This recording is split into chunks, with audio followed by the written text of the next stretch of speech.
In this video, we are briefly going to talk about a very simple numerical method for getting an approximation to the solution to a first-order ordinary differential equation.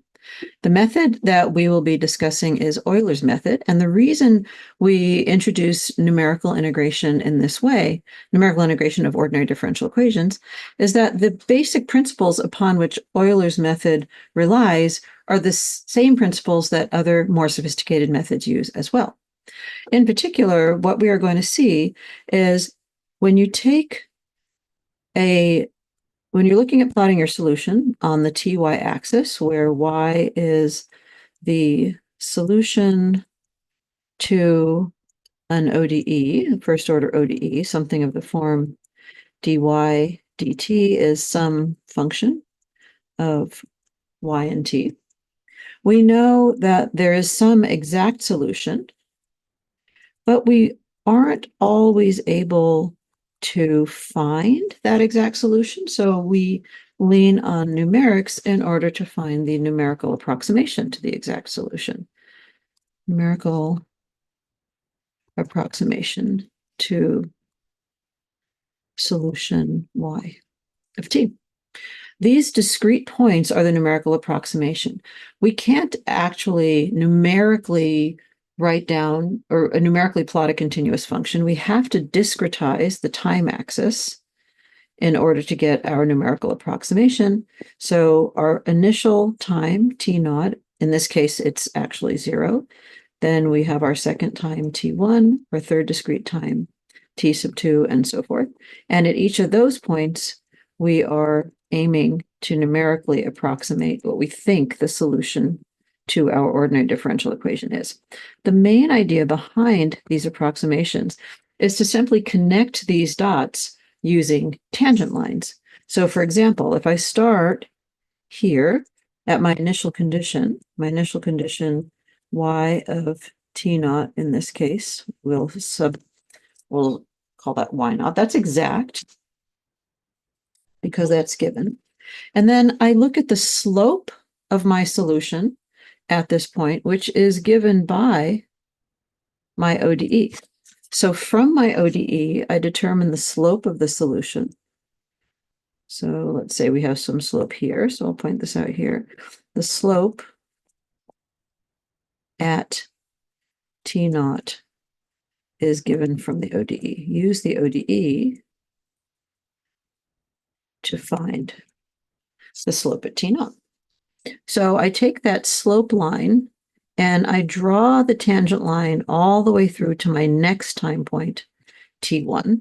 And then that is where I put my approximate solution. So that gives me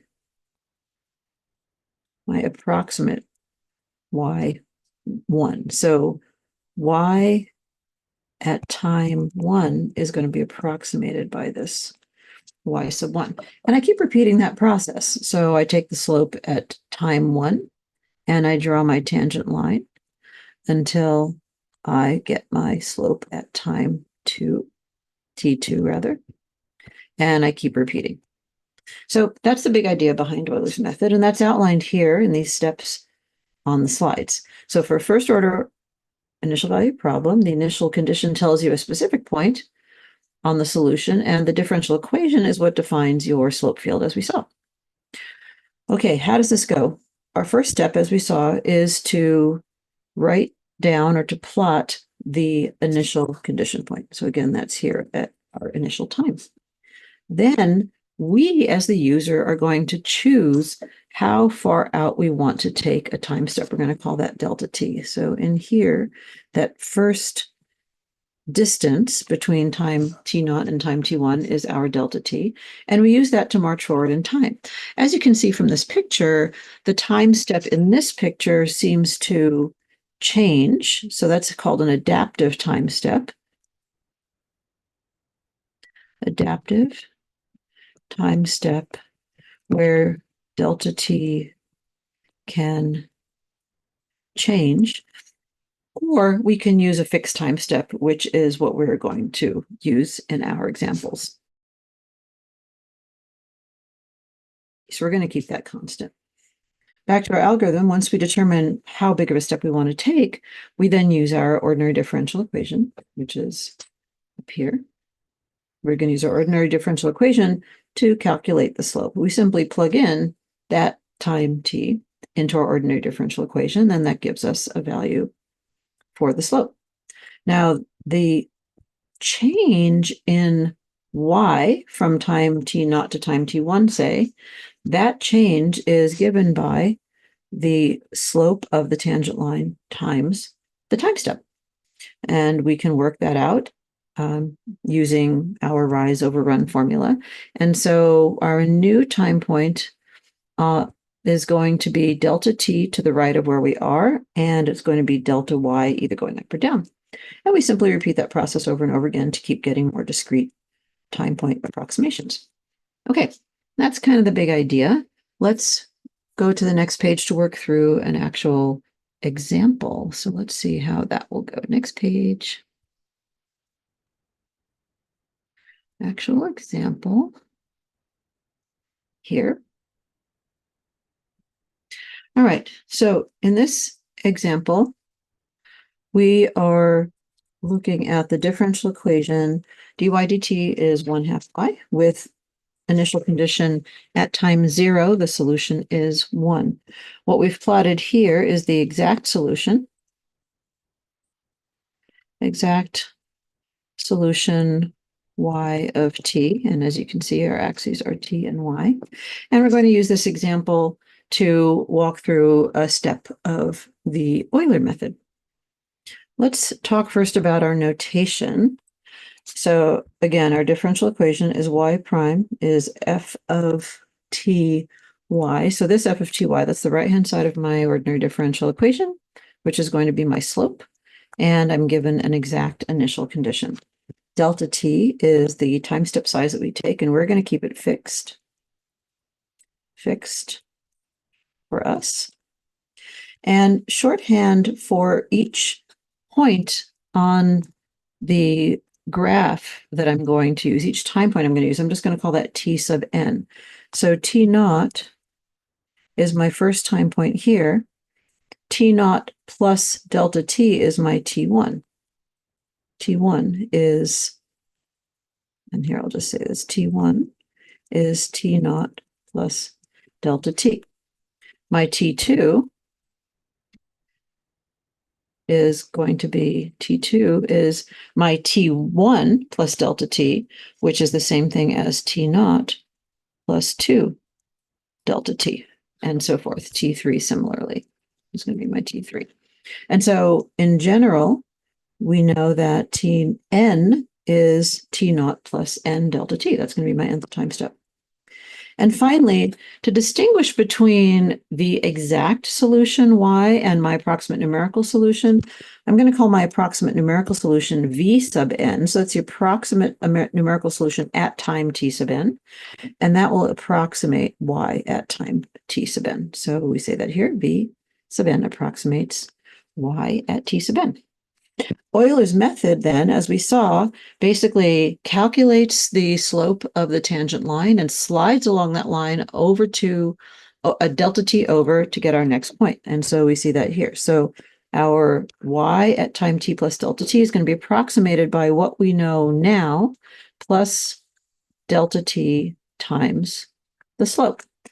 Using that notation, this is going to be our algorithm. So v naught is y of t naught, and let's plot that here. This is our y of t naught. This is our v naught. That's our initial condition, and it's going to be exact.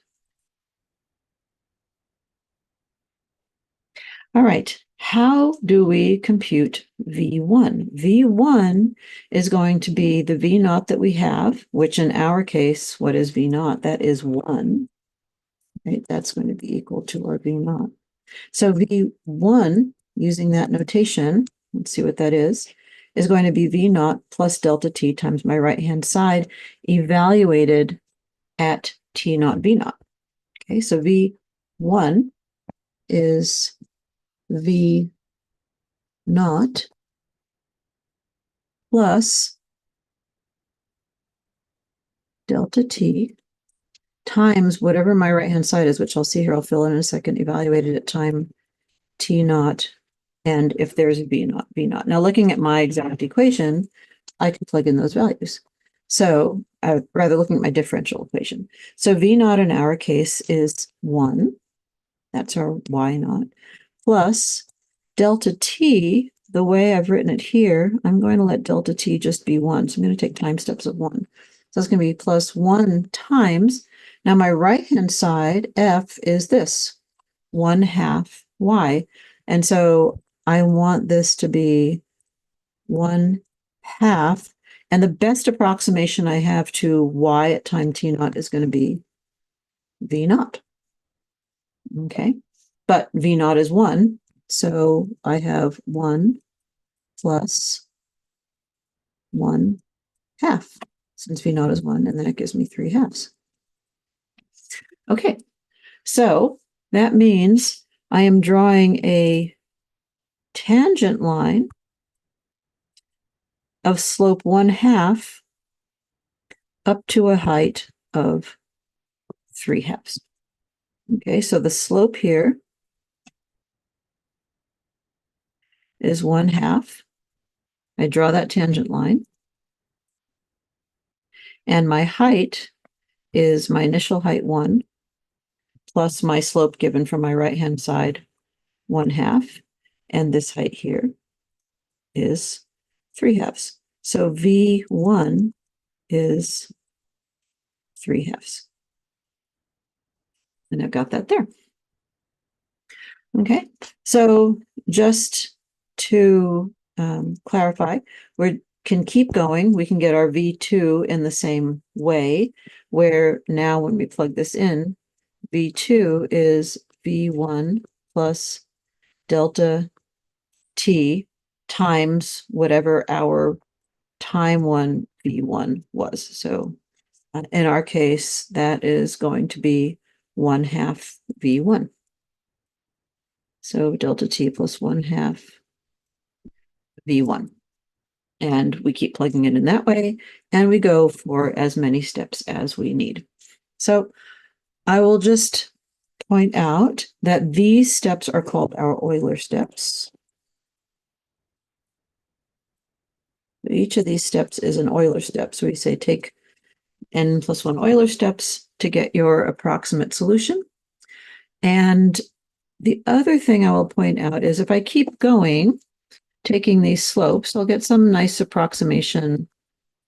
But eventually, as you can see, my slopes might begin to fail me a bit. I'll get further, I may get further and further away from my actual solution, depending. But I'm not guaranteed that this is going to be great for all time.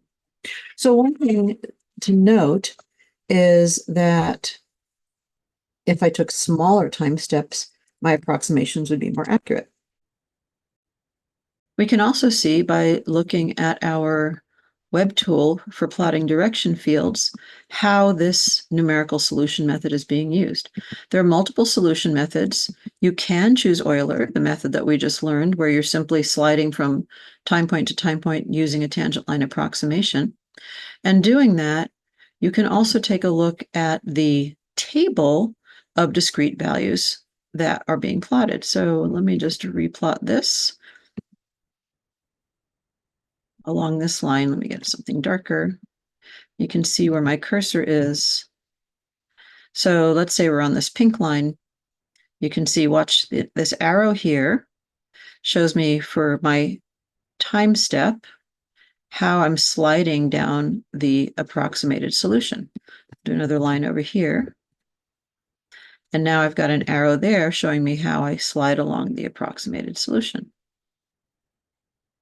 Let me see if I can move this a bit more here. And there we go, sliding along that approximated solution.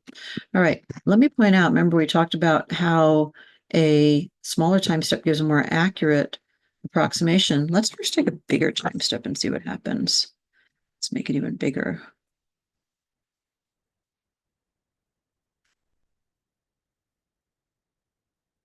So with this bigger time step, you can see that these solutions are now becoming very jaggedy. They are very rough approximations. So in order to get a smoother solution, you do need to take a small enough time step to accomplish that. So let's try this one. And now my solutions are smooth again. All right, that's it. I will look forward to seeing you in class where we are going to practice Euler's method computations by hand together. Take care.